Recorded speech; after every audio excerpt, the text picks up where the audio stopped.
bonsoir à toutes et à tous, merci beaucoup d'être venus. Vous êtes ici à la LBA, accueilli par l'UFAL de Lille. Donc l'UFAL, c'est l'Union des familles laïques. Je vais vous présenter un petit peu cette association, mais avant tout, je vais remercier M. Briguelli d'avoir eu la gentillesse d'être venu et d'ailleurs d'avoir répondu spontanément à l'invitation avec toutes les péripéties que le voyage comporte, parce que M. Briguelli vient de Marseille, il a fait Marseille-Lille, demain il refait Lille-Marseille avec la grève des SNCF, etc. Donc vraiment, merci sincèrement. Non, mais c'est un plaisir. Mais merci. Donc voilà, alors nous, on a fait un petit peu de publicité pour cette soirée. Donc je vais remercier mon bras gauche, mon bras droit, mon bureau, donc Valentin, qui est notre secrétaire. Merci beaucoup d'avoir fait la publicité de cet événement. Et puis Pierre-Yves, donc lui, il garde plutôt les clés du trésor. Donc voilà, il est là-bas au fond, coucou Pierre-Yves. Et puis bon, l'ensemble des adhérents qui ont participé à la promotion de cette soirée. Comme d'habitude, on a Jérémy et Hugo qui sont occupés des bars. Donc je vous dis, ça passe pas en note de frais. Non, toujours pas. Moi j'ai vu ça avec le trésorier. Si vous lui demandez, peut-être qu'il vous fera une fleur, mais moi ça n'a pas pu se faire. Voilà. Bref, donc, blague mise à part, ici, donc, vos hôtes, c'est l'UFAL, l'Union des familles laïques, vous êtes de Lille. Qu'est-ce que l'UFAL? L'UFAL, c'est une association qui est issue du mouvement familial qui a été fait sous Pétain. Qui a été créé sous Pétain avec le ministère de la Famille. De la famille, aujourd'hui, on dit ministère des familles, parce qu'il n'y a pas qu'un seul type de famille. Et donc, vous avez le ministère de la Famille, et de l'autre côté, vous avez l'UNAF, l'Union des associations familiales. Dans cette union des associations familiales, vous avez une ribambelle, une farandole d'associations familiales. Vous avez les familles catholiques de France, les familles rurales de France, les familles de France, les familles protestantes, les familles juives, les familles homosexuelles, etc. Est-ce qu'on peut être juif, rural, homosexuel ça devient très compliqué. Et donc moi, ce genre effectivement, de langage communautaire pose un problème. Et donc vous avez deux associations qui se démarquent un petit peu de ça, le CNAFAL et l'UFAL, qui sont deux associations laïques. L'UFAL vient d'une scission du CNAFAL en 83. Pourquoi? Eh bien, ce qu'il faut comprendre dans le mouvement familial, c'est que ça regroupe beaucoup de monde, que c'est dispatché aux quatre coins du territoire, et donc qu'inévitablement, c'est une cible de choix pour certains, pour les partis politiques en général, qui se plaisent à placer leurs militants de gauche à droite, etc. Et c'est ce qui s'est produit au CNAFAL. Et ça a déplu à certains qui ont fondé l'UFAL, tout simplement. Donc déjà, dans la carte génétique de l'UFAL, vous avez l'indépendance politique. C'est-à-dire que nous ne sommes pas rattachés à un parti politique, nous ne soutenons aucun parti politique, ce qui ne signifie pas que nous sommes apolitiques. Nous avons une coloration politique. Pour ça, je vous invite à aller sur le site, vous tapez l'UFAL.org et vous ferez une idée. Carte génétique de l'UFAL, c'est ça. Et l'autre point important, c'est qu'à l'inverse des associations familiales catholiques qui défendent les catholiques et c'est bien leur droit, des protestants qui défendent les protestants et c'est bien leur droit, nous sommes laïcs. C'est-à-dire que nous défendons absolument toutes les familles. Et là, on est au cœur de la laïcité.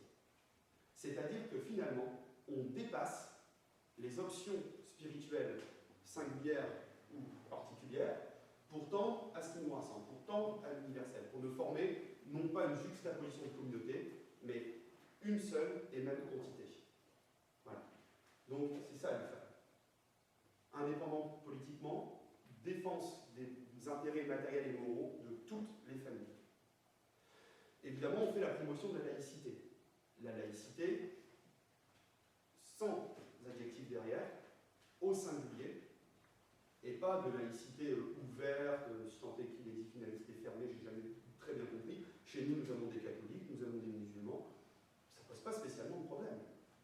Nous avons des humanistes athées, mais nous ne nous arrêtons pas à ces choses-là.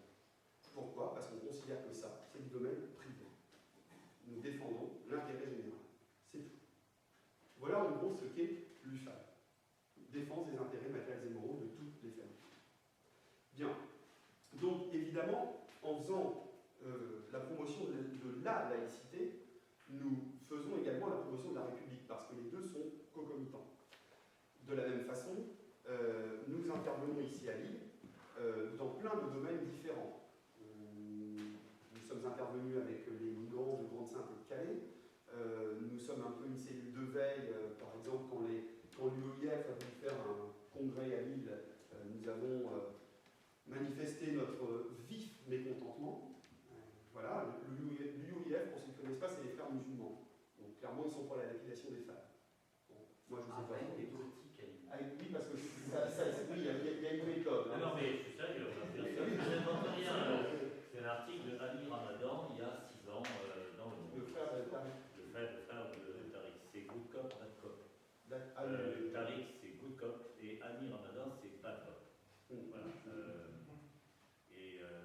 Tariq, c'est le moratoire sur la lapidation et l'autre, c'est lapidation avec petit cahier. À noter d'ailleurs que ça dure plus longtemps.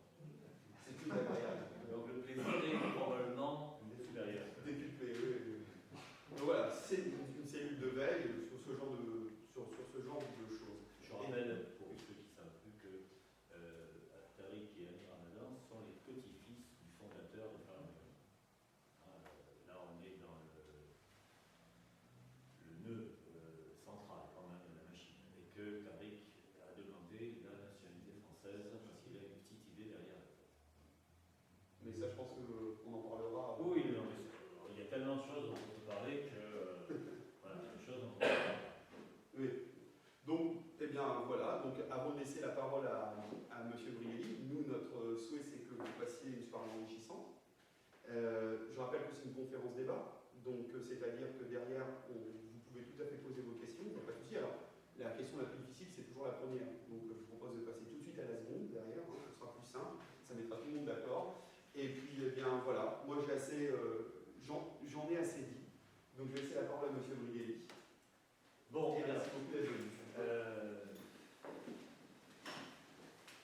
Par quoi on pourrait commencer? D'abord, le fait que globalement je me sens parmi plutôt des amis, ce qui est une bonne chose parce que comme les nouvelles ne sont pas bonnes, vous savez qu'il y a déjà des civilisations dans lesquelles on tue le porteur de mauvaises nouvelles, donc j'espère en sortir indemne. Deuxièmement, pour ceux qui ne me connaîtraient pas, je suis enseignant depuis un certain temps. Actuellement, je suis enseignant en classe préparatoire aux grandes écoles à Marseille. Donc, et puis depuis 10-15 ans, j'ai beaucoup travaillé sur l'école, sur la laïcité, etc. Je fais un certain nombre d'ouvrages qui ont eu des succès divers, etc. Je n'ai pas fait que ça d'ailleurs, j'ai fait des ouvrages sur des sujets extrêmement variés. J'ai un côté polygraphe fou. Voilà, si je dois bien avouer les choses. Donc, dans mes œuvres croisées, je vois aussi bien des considérations sur la charcuterie corse, le Mont-Saint-Michel, quelques auteurs, parce que quand même je suis un peu prof de lettres, l'air de rien, et puis alors des domaines inavouables. Voilà, par quoi est-ce qu'on va commencer? On va commencer par l'actualité. Mardi après-midi, à l'Assemblée nationale, il y a eu une question posée par un député du Doubs, qui est Annie Geneva, sur l'extension de l'ELCO. Alors, l'ELCO, ELCO, c'est enseignement des langues et cultures d'origine. Je vais essayer d'être court et, parce que là je vais être pédant, 3 secondes, c'est faire un petit historique. L'ELCO a été créé à l'initiative de Lionel Stolleru, ministre Giscard d'Estaing en 1974. L'idée générale, c'était d'enseigner les langues et cultures d'origine des migrants de l'époque. Alors, je m'adresse aux plus anciens. Je sais bien que pour les jeunes, 1974, c'est une date qui n'existe pas puisqu'elle est antérieure à leur naissance. Mais pour les plus anciens, à l'époque, il y a très peu, très peu, par exemple, d'enfants dans l'immigration. L'immigration, c'est venu très globalement après 1962, avec essentiellement des hommes. Mais en même temps, le même Giscard a une idée grandiose qui est le regroupement familial. Alors, il faut suivre les trucs, parce que c'est vraiment concomitant. C'est en quelques mois que ça se passe. Donc, on va voir débarquer un très grand nombre de compagnes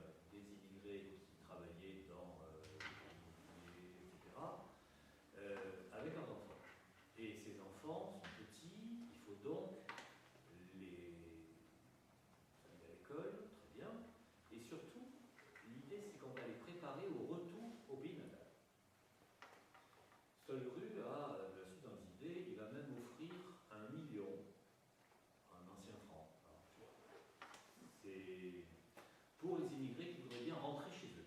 On appelle ça le million Stolleru, etc. Il y a tout un plan. C'est-à-dire que Giscard, à la fois, fait venir les femmes et les enfants, et en même temps, les paye pour qu'ils s'en aillent. Cherchez la cohérence, mais on va la retrouver. Bien entendu, ça s'adresse aux migrants qui sont là. Donc en fait, on va en avoir de 4 origines. Essentiellement des Algériens, des Turcs, des Portugais et des Serbo-Croates. À l'époque, c'est la Yougoslavie. Tito n'est pas encore là. La question c'est, mais qui va enseigner le turc, l'arabe, le serbo-croate, etc. à des enfants qui ont 5-6 ans? On n'a pas ça. Donc on a passé, dans le cadre des accords Stolleru de l'ENCO, on a passé des accords avec les pays d'origine qui nous ont expédié des formateurs. Et ça s'est maintenu jusqu'à maintenant. C'est-à-dire que vous avez toujours dans les écoles, chaque année, des gens qui passent pour demander qui appartient à des familles turques, algériennes, etc., qui veut éventuellement avoir des cours d'arabe, de turc, toujours dans l'hypothèse fictive, maintenant totalement fictive, où il voudrait bien rentrer en Algérie, en Turquie, etc. Alors, essayons d'imaginer, on va prendre juste un exemple. Essayons d'imaginer que vous êtes Erdogan et qu'on vous demande d'envoyer des formateurs pour les petits Turcs qui sont en France. Qui envoyez-vous? Je rappelle que l'État turc était un État laïque. Mais l'État turc d'Erdogan ne l'est plus franchement. À tel point d'ailleurs que lorsque vous avez des journalistes laïcs qui posent par malheur de mauvaises questions à Erdogan, on les condamne à 5 ans de prison immédiatement, etc. Surtout quand il révèle des choses qui pourraient gêner Erdogan. C'est-à-dire qu'on s'est aperçu que ces cours étaient devenus des cours d'intoxication complets. Ce sont ces enseignements que Madame Vallaud-Belkacem a décidé de généraliser. C'est-à-dire que ça va concerner non pas seulement les enfants d'Algériens, de Turcs, etc., mais tous ceux qui voudront, dès le CP, être en imprégnation arabe, turque, alors serbo-croate, on va la garder là comme ça, on verra que ce n'est pas totalement anecdotique. Et portugaise. Portugais d'ailleurs sont une discussion absolument exemplaire, ils jouent très bien le jeu, puis ils sont à l'intérieur de l'Europe, il n'y a pas de problème particulier. On va laisser les Portugais tranquilles. Question, si on généralise les cours d'arabe, par exemple, qui va enseigner arabe? C'est-à-dire, bien des enseignants français spécialisés en arabe. Oui, il y en a.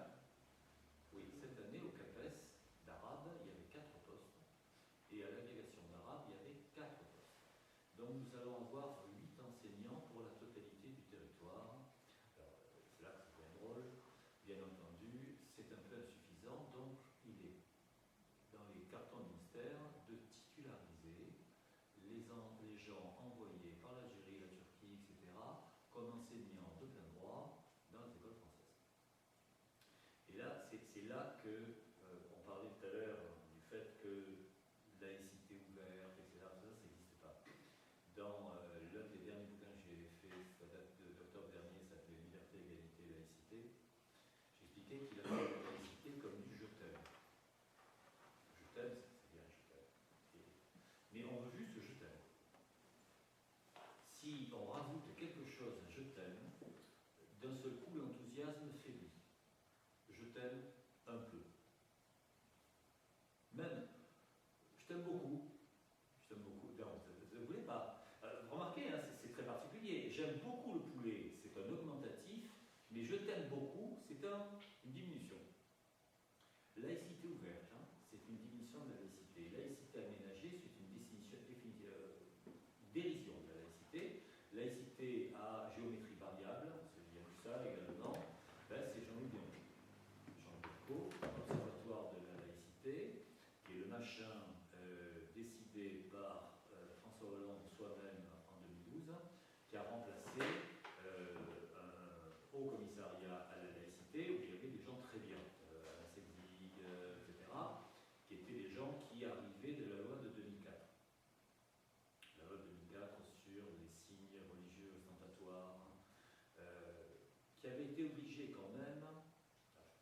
historique de la loi de 2004, ça ne devait pas se limiter là. À l'époque, les gens qui s'occupaient de ça avaient décidé qu'il n'y a pas de raison de se limiter au premier ou au second degré, qu'il fallait l'étendre à l'université et qu'il fallait l'étendre à la totalité des espaces administratifs publics, en particulier l'hôpital, dans lequel vous savez que les questions de laïcité ou de culture religieuse posent des problèmes de plus en plus monstrueux. À tel point que il y a des femmes musulmanes qui exigent de se faire faire des prises de sang à travers le tissu. C'est pas pratique. D'autres qui ne veulent être examinés que par des femmes. Bon, je trouve qu'il y a un certain nombre d'obstétriciens hommes. On en fait quoi? On les vend à l'étranger? On arrive à des positions au niveau des facs. Il y a eu une espèce d'alerte qui date d'octobre dernier. C'était à l'IEP d'Aix-en-Provence, cours d'histoire. Et le prof qui faisait un cours sur la Révolution française s'est arrêté d'un coup, apostrophé une étudiante en burqa, et j'en parlerai après. Il a dit: Mendes, je peux pas, je peux plus. Vous êtes en contradiction totale avec ce que je suis en train de dire, avec ce à quoi je crois, avec l'histoire, avec la pédagogie, etc. Elle a protesté, discrimination, etc. Elle a eu droit à des excuses officielles, d'ailleurs. Et il l'a accusé d'être le cheval de Troie de l'islamisme. Parce qu'effectivement, je me suis un petit peu baladé dans l'île, je trouve que je connais quand même assez bien la ville.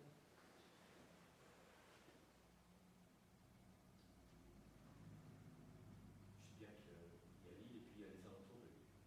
C'est un peu comme Paris d'ailleurs. Vous savez, quand vous baladez à Paris, vous avez l'impression d'être dans une ville fictive. Mettez-vous à la place d'un ministre qui est dans sa voiture, vitre teintée, etc. Il voit que des Français extrêmement standards, des céfrans, comme on dit dans le langage de la banlieue, tout va bien. Alors moi j'arrive d'une ville, il y a 850 000 habitants, 350 000 musulmans dans le centre-ville, plus 100 000 clandestins.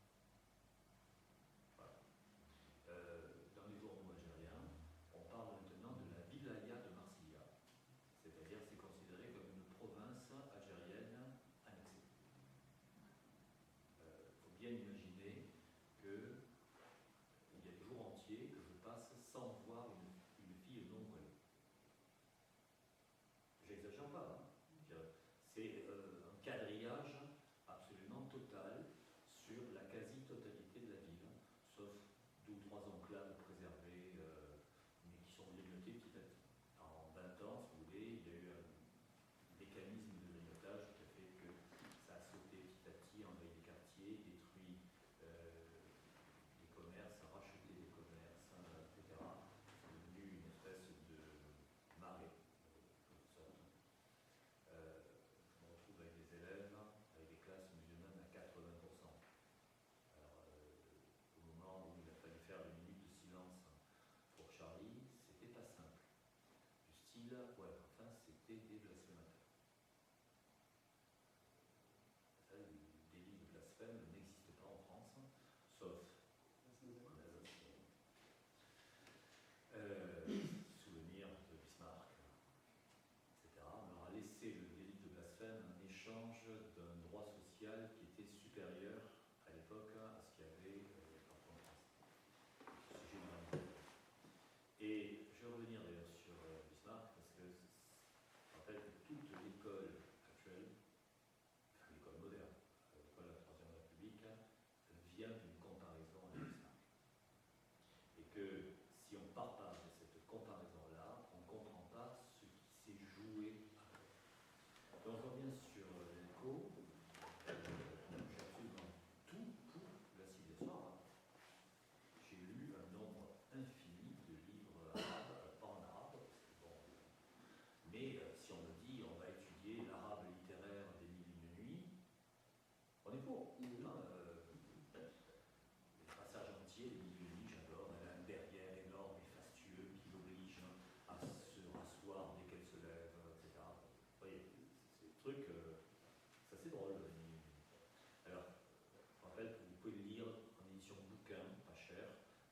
traduction de Mardos, 1910 à peu près, hein, qui est la seule traduction absolument intégrale.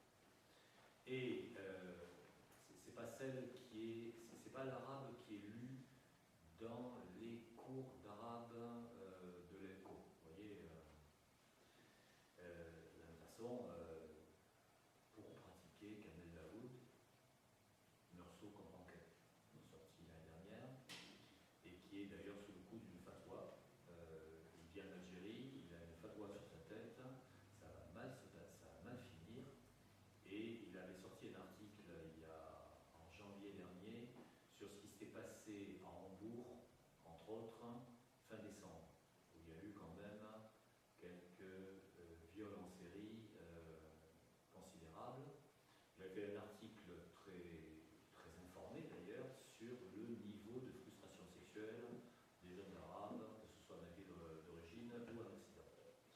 Et il s'est retrouvé avec une deuxième fatwa d'intellectuels français, Fermier Lyonnais,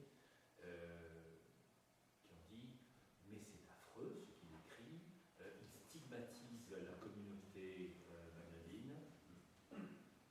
Alors je vous encourage très fortement, c'est là que on comprend à quel point les choses ont évolué très vite. Je crois que ma première conférence à l'IFAL, c'était il y a 8-9 ans, où j'avais sorti une école sous influence. Il faut bien dire les choses. Hein. Les premiers lanceurs d'alerte sur le fait qu'il y avait une islamisation non pas rampante mais affirmée dans le système scolaire, ça date de 2002. C'était les territoires perdus de la République. Gilles Kepel a fait d'autres en 2004. Il y a eu le rapport Robin qui datait de 2004, qui avait été enfermé par le ministère, que nous avons ressorti et réédité avec des commentaires, dans lequel il expliquait qu'il y avait des centaines d'établissements en France, il y avait des salles de prière, etc. 2004. Le ministre à l'époque, c'était François Fillon. Il faut bien voir aussi, c'est là que ce que vous avez dit tout à l'heure sur le fait que l'UFAL n'a pas de coloration politique particulière devient important, c'est qu'ils s'y sont tous mis. Actuellement, ce qui se passe depuis 2012, on peut l'attribuer à ce qu'on appellerait le camp du bien. Le camp du bien, c'est la gauche issue de Terra Nova. Terra Nova, vous savez, c'est la boîte à idées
François. Je dis pourquoi tu ne l'invites pas? Et tu ne l'invites pas en même temps, c'est bien. Il m'a dit mais elle a refusé absolument toutes les invitations. Elle veut être seule. Ça signe quelque chose. Hein, si on imaginait par exemple que je viens vous parler de la laïcité à condition qu'il n'y ait personne. Juste une caméra. Ah, effectivement, pas de problème. Bon, je vais revenir légèrement en arrière. Je reviens sur le.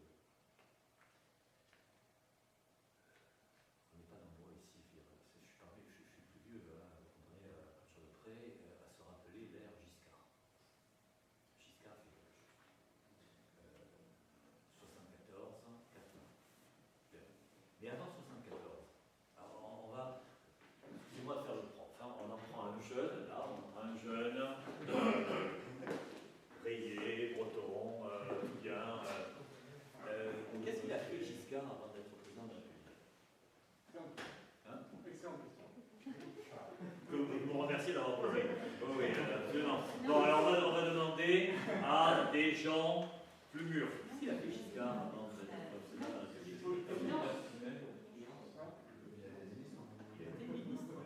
Il a été ministre de Dieu.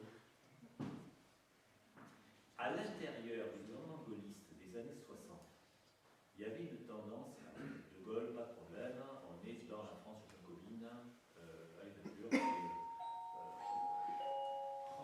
on dit, Foucault, Foucault, vous voyez, chef suprême, etc. Et à l'intérieur de la France jacobine de Gaulle, il y a une France girondine qui émerge. Je prends un exemple. En 1962, le ministère se pose la question de savoir comment on va faire en place, véritablement. Et il demande un premier rapport qui conclut qu'il faut absolument distiller des savoirs très précis, être très ferme sur la transmission de la culture, des valeurs, etc. Eh bien, ça ne le fait pas au ministère en 62. Et en plein air gaulliste. Et il demande un deuxième rapport, qui s'appelle Le Grand, qui est devenu le grand Manitou de l'éducation, qui conclut que, pas du tout, il faut se montrer dorénavant ouvert, ne plus insister sur les savoirs, mais sur les compétences. Ça date de 63, 64. Et le directeur de l'enseignement scolaire de l'époque, on ne disait pas DGESCO à l'époque, on disait directeur de l'enseignement scolaire, c'est pareil, privilégie ce rapport et enterre l'autre. Alors là, je fais facile. Qui était le directeur de l'enseignement scolaire d'un ministère où sévissait Fouché? Fouché, bon, il ne connaissait rien, comme d'ailleurs plein de ministres de l'éducation. Quand vous entrez, je ne sais pas s'il y en a ici qui sont rentrés dans le ministère de l'Éducation, vous entrez et il y a un escalier qui monte au bureau du ministre, et dans l'escalier, vous avez toutes les photos de tous les ministres depuis la Troisième République. Alors, je dois dire d'ailleurs que jusqu'à Bayrou, qu'il a fait enlever, il y avait toujours la photo d'Abel Bonnard, qui avait été ministre de l'Éducation sous Vichy. Qui avait été déchu de frappé de l'unité, etc., mais la photo était restée quand même. Eh bien, Abel Bonnard, non? Oui, Estapet. Ça ne pas comme nom. Et donc vous avez tous ces ministres, il n'y en a presque aucun qui connaissait quoi que ce soit, mais ils ont des techniciens derrière, qui théoriquement connaissent. Le technicien sous Fouché qui connaissait ça s'appelait René Aby. René Aby, qui est devenu après ministre de Giscard à partir de 1974 et qui a inventé ce truc magnifique qu'on appelle le collège unique. J'ai été dans la rue à l'époque, c'est juste pour voir les. Et oui, voilà, c'est. Mais la réforme Aby a eu plein de gens contre, y compris tous les syndicats qui actuellement, pour rien au monde, n'abandonneraient le collège unique. Vraiment, la FEM, en fait, l'époque n'existe plus. En fait, ils avaient, dès le départ, il y a dès le départ, deux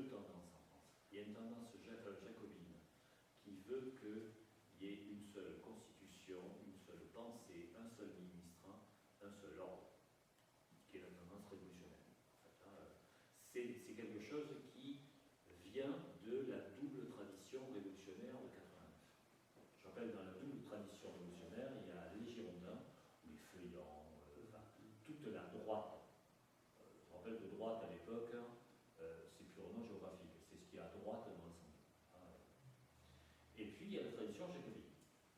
Je rappelle que à l'époque, par exemple, au moment des débats sur l'éducation, il y a eu des débats extrêmement féroces entre, par exemple, Condorcet, qui était tout à fait dans la pure tradition jacobine, et Le Pelletier de Saint-Fargeau, qui allait imaginer tout à fait autre chose.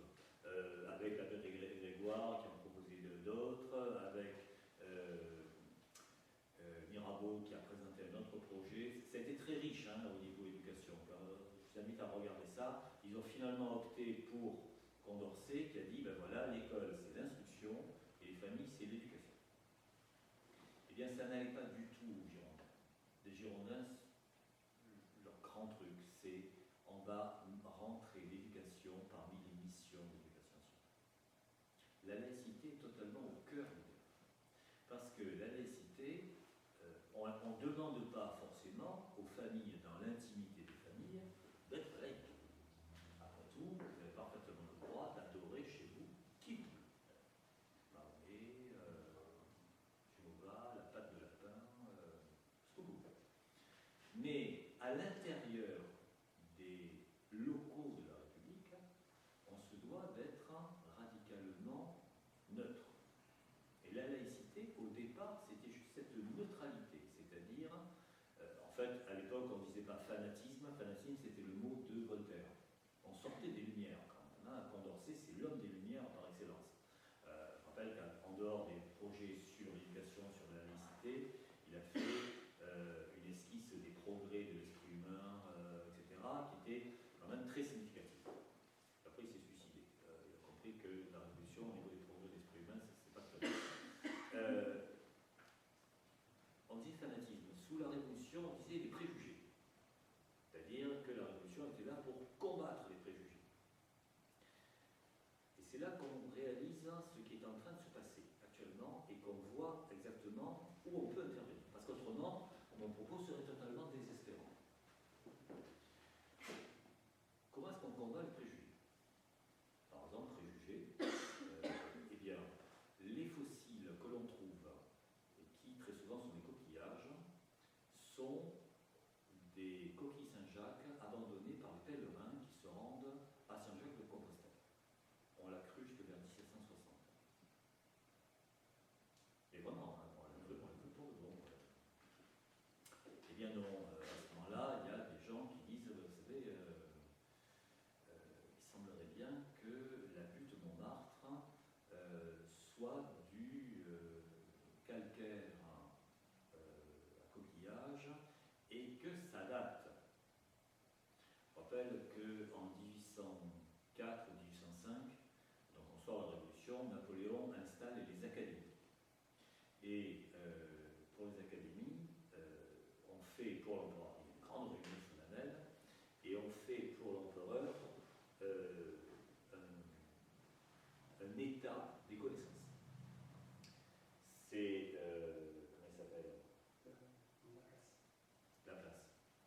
Qui, merci, qui fait ça, grand truc, et à la fin, l'empereur remercie et lui dit, et à propos, monsieur le savant, et Dieu.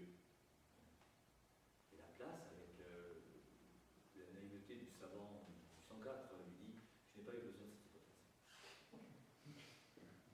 C'est-à-dire qu'il pensait déjà, en 1804, avoir assez de connaissances pour évacuer l'hypothèse divine. Nous, 200 ans plus tard, on se retrouve face à des gens qui réinvestissent l'hypothèse divine. Je rappelle qu'on s'est retrouvé aux États-Unis dans les années 20 avec des débats scolaires absolument terribles sur le créationnisme, que sous Reagan, ils ont mis au pilon plusieurs millions d'ouvrages de sciences nat parce qu'ils ont voulu les refaire avec hypothèse créationniste, hypothèse darwinienne, qu'ils ont remis au pilon après parce que la Cour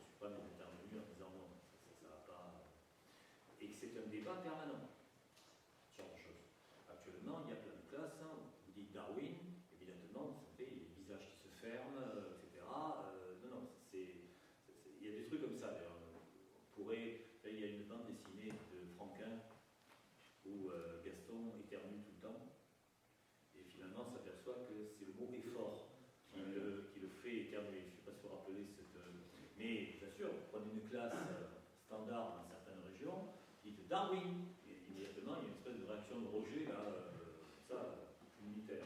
Et, en fait, la seule chose qui peut vous aider à assurer la laïcité, ce sont les savoirs.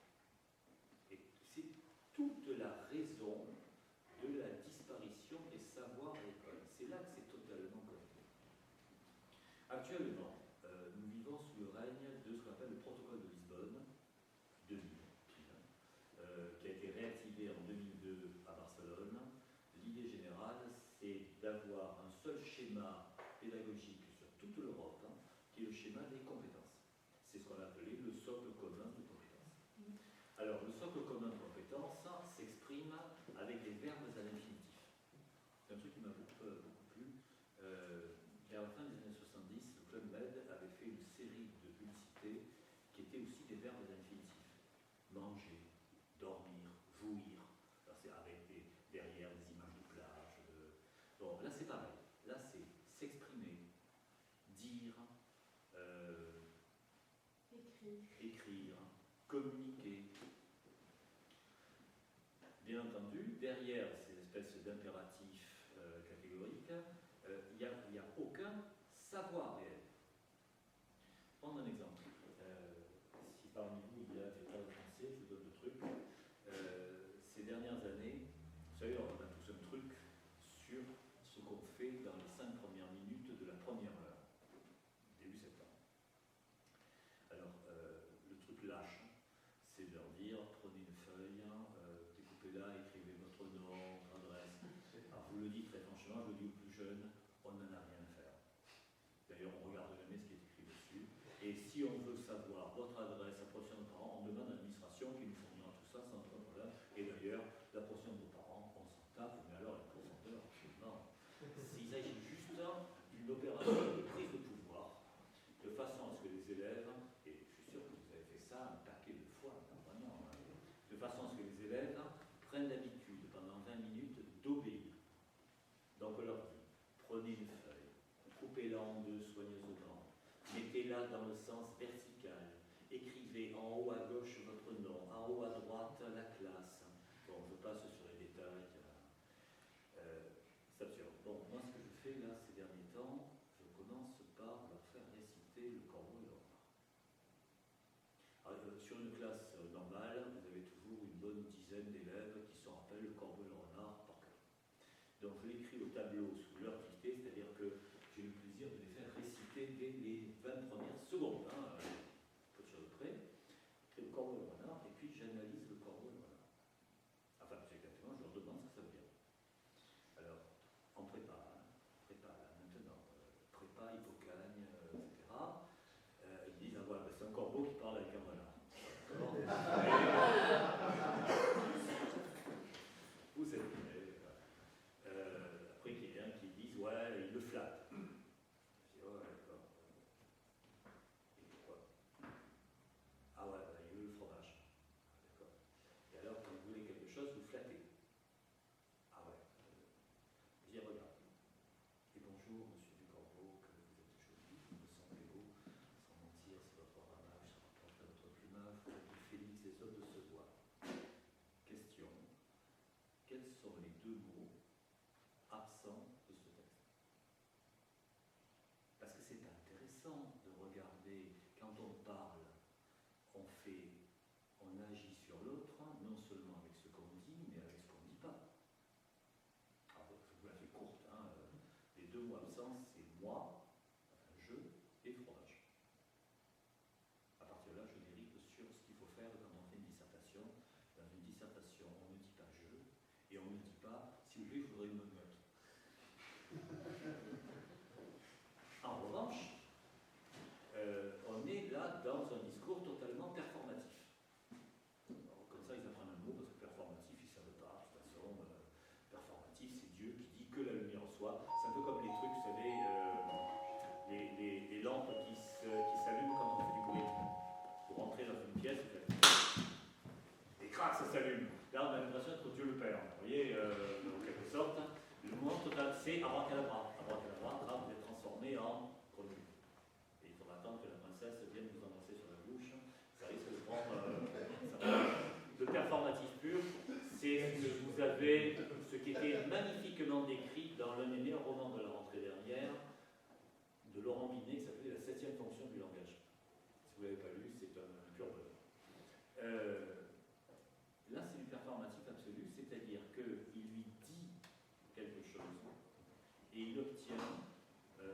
appelle le feedback.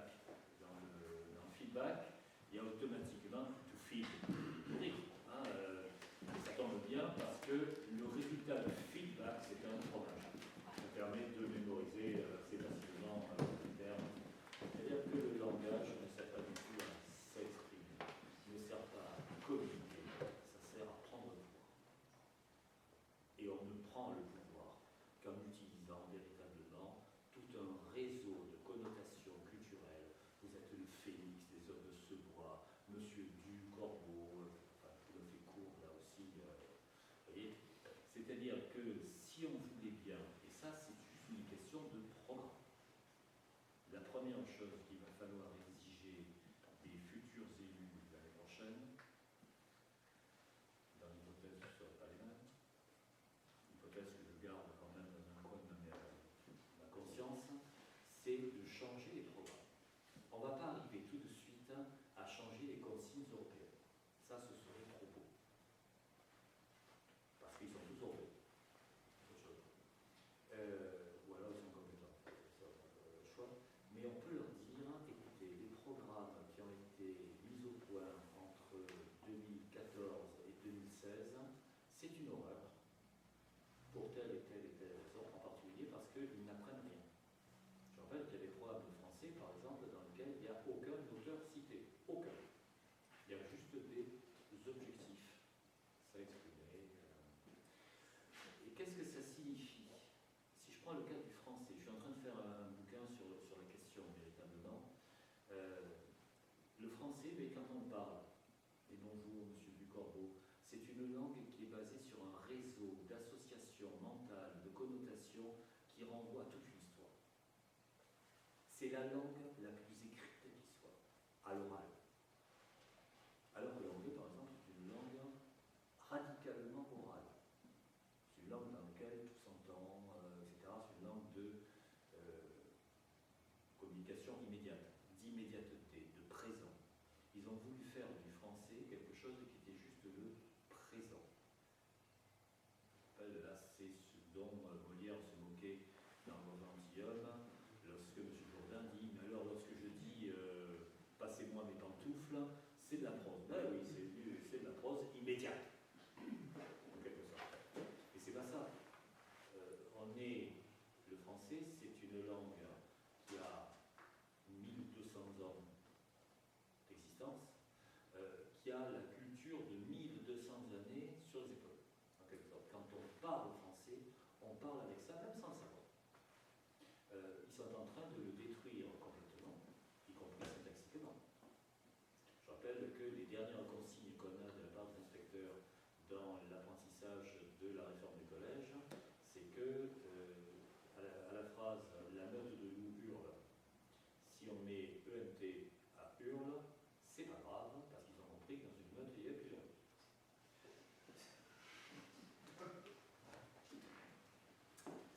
D'ailleurs, si vous écrivez je les plante avec un S à plante, vous avez compris qu'il y avait plusieurs arbres. Non, mais si vous croyez que j'exagère quoi que ce soit, c'est la réalité des consignes qui sont données par les inspecteurs en ce moment. L'idée générale, c'est de faire parler les élèves. Alors, je vais être un petit peu odieux, là, dans 3 secondes. Vous avez compris que c'est l'un de mes trucs, d'ailleurs, d'être odieux en classe. Par exemple, je peux être extraordinairement odieux. J'aime bien qu'on vous fasse parler. J'adorais ça. Alors, vous voyez, là, j'ai posé une première question qui est une question sympa, qui est une question pédagogique. Maintenant, je pose une question à moi. Vous avez quelque chose à dire? Plein de choses. Vous avez plein de choses à dire? Si vous entrez dans la franc-maçonnerie, la première année, vous devez vous taire. Vous taire totalement. Vous ne pouvez pas dire quoi que ce soit. La seule personne pour laquelle on a levé cette interdiction, c'est Voltaire. Quand il est entré dans la franc-maçonnerie, il avait 77 ans, on a jugé qu'il avait fait ses preuves. C'est le seul. Et si jamais vous étiez devenu disciple de Pythagore, ça va... Je me situe à peu près. Pythagore exigeait 5 ans de silence. 5 ans. Le temps qu'on pense à la bonne question.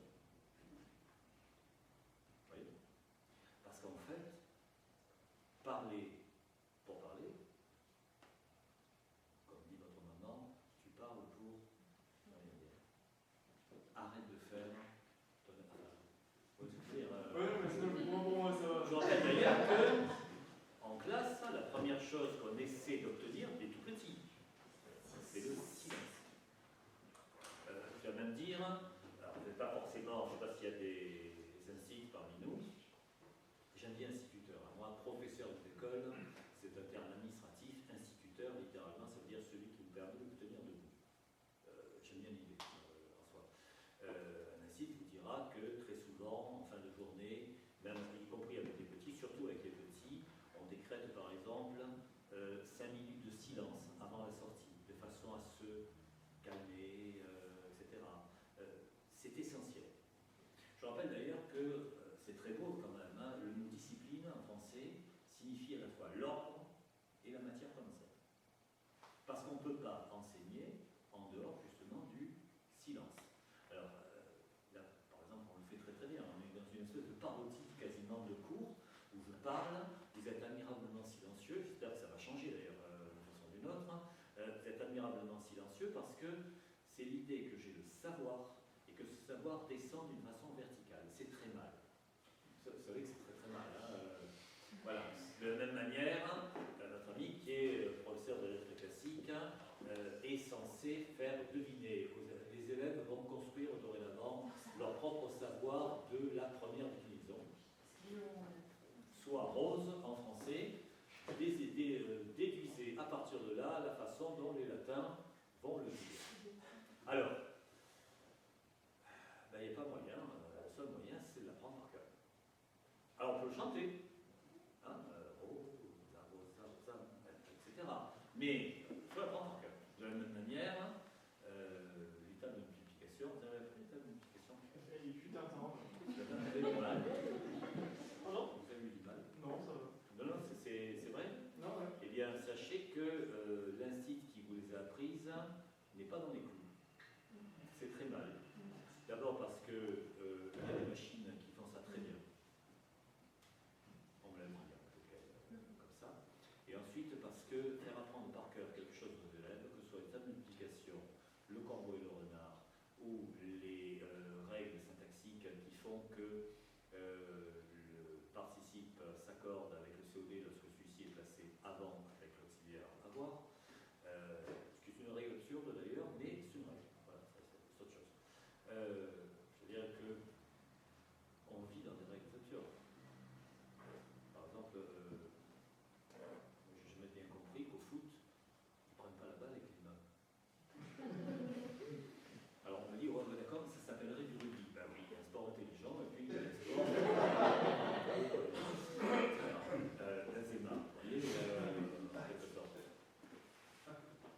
Lequel Benzema, il y a 3 jours, nous remet en place des préjugés racistes en utilisant sa propre religion, sa propre origine, Villeurbanne, la région de Lyon, etc. En disant ouais, je suis victime de discrimination. Et il se trouve, Jamel Debbouze et quelques autres, plus Cantona, ça c'est le problème des footballeurs qui ont beaucoup joué avec la tête. Pour dire, ah ouais, mais franchement, alors, il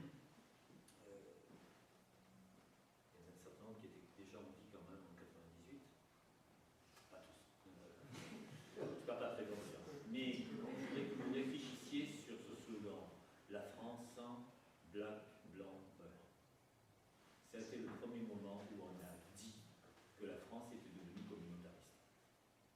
Si on y réfléchit. Jusque-là, tout le modèle français, c'est un modèle d'intégration.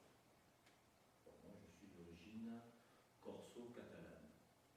Avec un handicap pareil, génésiquement, c'est un truc terrifiant. Hein. Mais si on demande aux uns aux autres, etc., nous arrivons d'horizons divers, etc. Bon, et à l'arrivée, on est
fond, parce qu'en gros, il y a une bonne moitié du programme de Terminal C dont ils ignorent tout et auquel ils ne comprennent pas.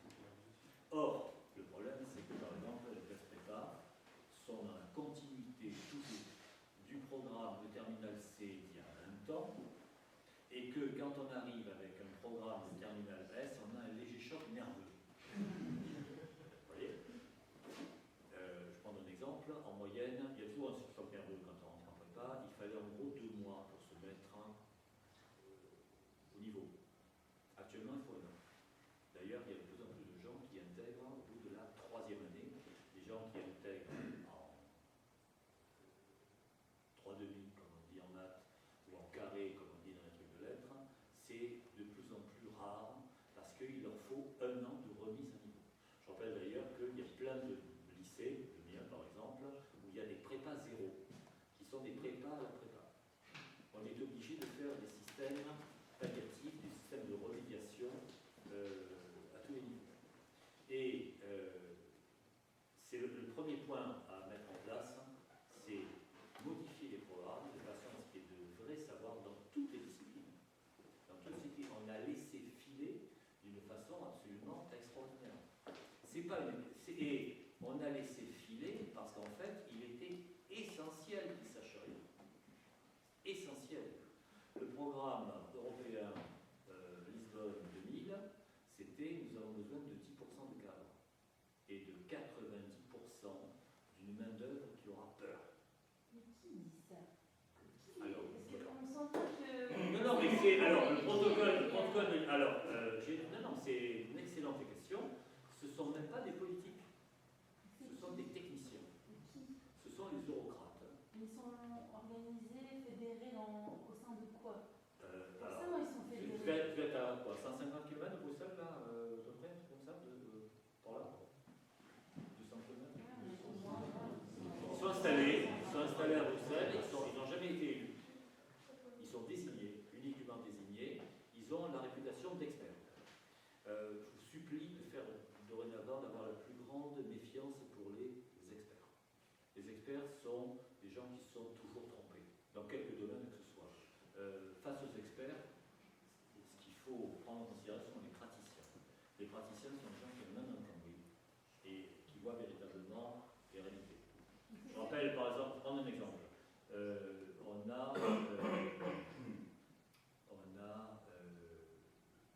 un expert actuellement en économie qui est Jean Tirole, prix Nobel d'économie, etc., qui, il n'y a pas très longtemps, a expliqué que le chômage, c'était un choix de société, qu'on pourrait très bien ne pas avoir de chômeurs à condition de libéraliser totalement l'emploi en permettant à n'importe quelle entreprise d'embaucher, de débaucher à son gré, etc. Bon, c'est un néolibéral, pur et dur, etc. Il est tellement néolibéral que sa propre école d'économie à Toulouse, il lui a donné un nom anglais de façon à ce que ça fasse mieux. Il se trouve qu'on a eu d'autres prix Nobel d'économie en France. Les autres prix Nobel d'économie, on ne les a jamais entendus parce qu'ils n'étaient pas sur un schéma néolibéral. Voilà. Là, il y avait déjà ça. Ils se sont cooptés les uns les autres de façon à ce que ça corresponde à quelque chose de précis. Dans le schéma néolibéral, on est dans la culture de l'immédiateté, on n'est pas dans la culture de la culture. On n'est pas dans le passé, on est dans l'efficacité à 3 mois, puisqu'en gros, une entreprise doit fournir des comptes tous les 3 mois. Il faut imaginer ça, hein, le poids que ça représente sur les épaules d'un chef d'entreprise, dans une société par action, de devoir refaire des bilans tous les 3 mois. Je rappelle que c'est totalement fou. Je veux dire, on peut très bien faire un bilan au bout de 1 an, 2 ans, 3 ans, ça dépend de l'objectif que l'on s'est fixé. À 3 mois, ça ne signifie rien. Et pour reprendre votre question, oui, il y a un certain nombre d'énarques, alors d'énarques de tous les pays, hein, si je puis dire, parce que chaque pays s'est fabriqué ses propres fonctionnaires experts, en quelque sorte, dont l'objectif était de fabriquer une nouvelle société européenne avec 10% de cadres qui sont en fait là en reproduction. Et 90% d'îlotes, comme on disait en Grèce ancienne. Les 10% de cadres, là on est dans la vraie reproduction au sens bourdieusien du terme.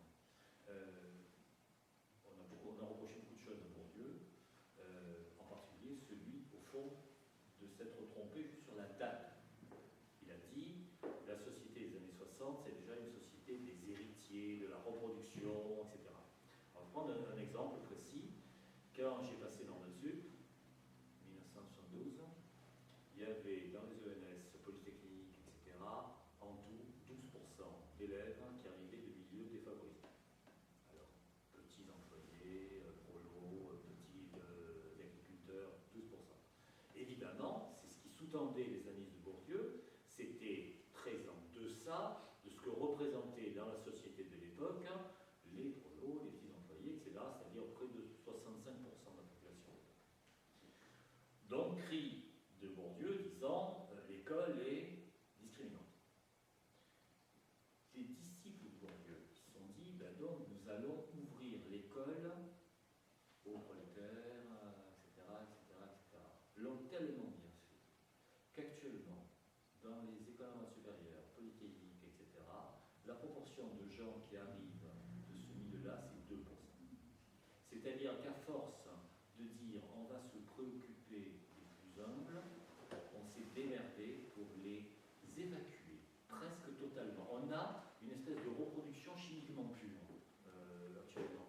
C'est-à-dire, si vous préférez, l'image historique que j'ai, c'est nous sommes en 1788, au moment où l'aristocratie s'est repliée sur elle-même, a interdit à Turgot, Necker en particulier, d'imaginer des plans de relance économique qui auraient créé par exemple un impôt universel, etc., parce que c'était un repliement sur les privilèges. Eh bien, ils en sont là, et ils ne se rendent même pas compte d'ailleurs que ce qu'ils sont en train de fabriquer, c'est un climat, non pas pré-révolutionnaire, mais un climat d'émeute. Parce qu'on n'en est pas, on n'a pas les lumières derrière nous. Hein. Derrière nous, justement, on a le fanatisme, on a les préjugés, etc. Tout ce qu'on va avoir, c'est une émeute. Alors, je vous le dis, moi, sur Marseille, par exemple, qui est la ville de France où on craint le moins les attentats. Ça paraît un peu paradoxal, si vous voulez. Non, alors je vais vous expliquer, c'est pas parce qu'ils auraient peur de se tuer entre eux. C'est pas la question. On rappelle que pendant la guerre d'Algérie, les premiers attentats, c'était dans des bars où il y avait une grande majorité d'Algériens. C'est parce qu'à Marseille, s'il y avait un attentat, ça gênerait le business. La ville est en faillite totale. Elle vit sur l'économie clandestine. Elle vit en particulier sur un budget annuel de 700 millions d'euros de vente de shit. Ça représente le tiers de la totalité des ventes de shit en France. Rien que pour Marseille. Je passe par là. N'en achetez jamais. C'est coupé avec des trucs dont vous n'avez même pas idée. Voilà. Si vous voulez absolument du shit de bonne qualité, la référence en France, c'est Macron. Parce que c'est un shit local. Voilà. C'est dans les vignes, dans les champs de maïs, etc. À Marseille, c'est un shit d'origine marocaine qui est très très très chargé en produits toxiques au départ, et donc il coupe avec du cirage, par exemple, qui coupe avec du henné, qui coupe avec 35 000 trucs, et puis comme du coup ça n'a plus tellement d'effet, dans lequel il rajoute du tranxène vétérinaire. Je l'ai vu, c'est des cachets pour vaches qui sont gros comme ça, qui pilent, qui remettent dedans. Et ils sont tellement cons, à force, qu'ils consomment leur propre merde. Ça gênerait, voilà, s'il y a un attentat, automatiquement il va y avoir des filles partout, ça gênerait le business. Mais en revanche, ce que je sais, c'est qu'il y a des tas de groupes armés, mais véritablement armés. Hein, c'est une ville qui déborde d'armes, de tous les côtés, qui sont en train de préparer les émeutes. Voilà. C'est tout ce à quoi on est arrivé. Alors, premier point, faire pression sur les élus. Ça va être assez facile en leur disant, écoutez, confier à des praticiens la rédaction des programmes. Je rappelle quand même que Lusso, prof de géographie, à qui on a confié la rédaction des programmes qui vont être appliqués